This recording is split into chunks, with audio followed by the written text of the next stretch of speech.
السلام علیکم friends, welcome Hania اور ہنا کی دنیا میں۔ آج ہم مراج شریف کی نیاز کے لیے سوجی کا حلوہ بنا رہے ہیں۔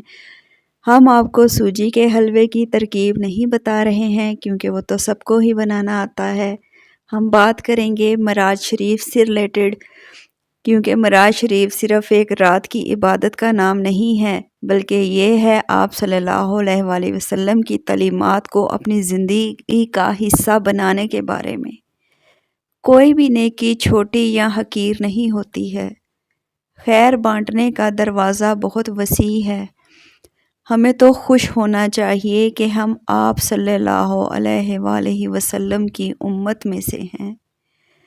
آپ صلی اللہ علیہ وسلم نے ہی ہمیں سکھایا ہے کہ نیکی کرتے رہنا چاہیے۔ وہ ہمیں سکھانا چاہتے تھے کہ ہم اچھے انسان بنیں، ہم نیکی بانٹیں، ہم خیر بانٹیں۔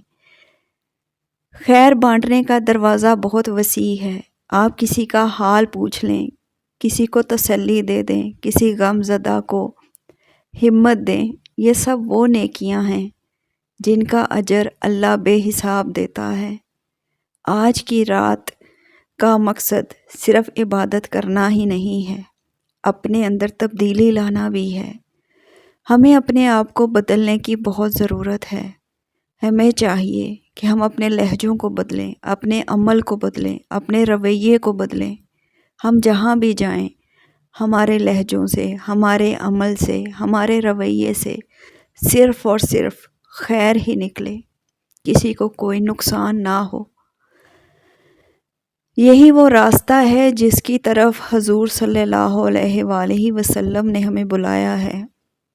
محبت، سلامتی اور انسانیت کا راستہ۔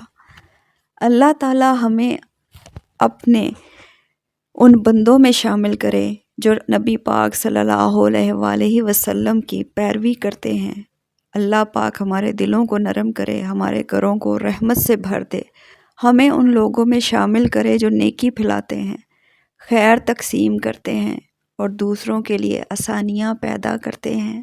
آمین۔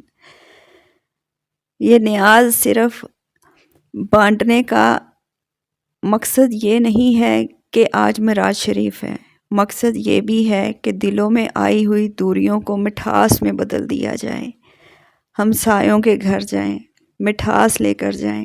جو دلوں میں دوریاں آ گئی ہیں انہیں دور کرنے کی کوشش کیجیے، کیونکہ ہمارے نبی پاک صلی اللہ علیہ وسلم نے فرمایا ہے کہ ہمسایوں کا بھی بہت بڑا حق ہے آپ پر۔ نیکیاں بانٹیے، خیر بانٹیے، آسانیاں بانٹیے۔ اللہ حافظ۔